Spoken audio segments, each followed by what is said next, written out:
The third option that I was starting to lay out was like, if God knows these counterfactuals, he knows who would come to faith and who wouldn't come to faith. And again, this is another very Arminian option. This is not something that I personally subscribe to. I'm laying it out there because, again, there are a lot of divisions, or denominations, I should say, within Christianity that would say it's like a joint venture. The Holy Spirit kind of removes those obstacles, and then you still need to make a free choice. All right. This is kind of one of those explanations that would apply if you subscribe to that type of theology. If God knows through his timeless perch who would choose and who, no matter what they're shown, would not choose, then he could arrange the world in such a way that those who at least might choose through their free choice are born and living in places and times where they have the opportunity to hear the gospel message.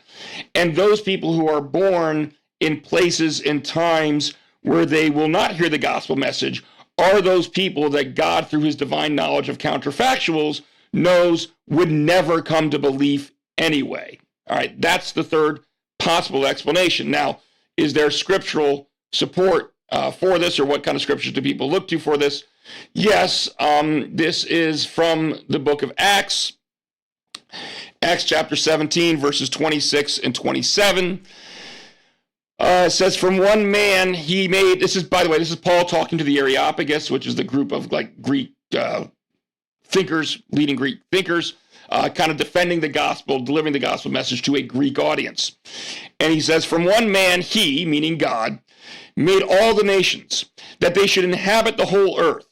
And he marked out their appointed times in history and the boundaries of their lands. Let me say that again. He marked out their appointed times in history and the boundaries of their lands.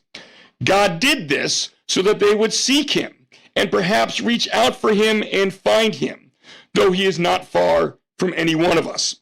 All right, so those who subscribe to this third option would look at that ending passage of verse 26 and say God marked out their appointed times in history and the boundaries of their lands. So God lays out for everyone where we're going to be born and when we're going to be born.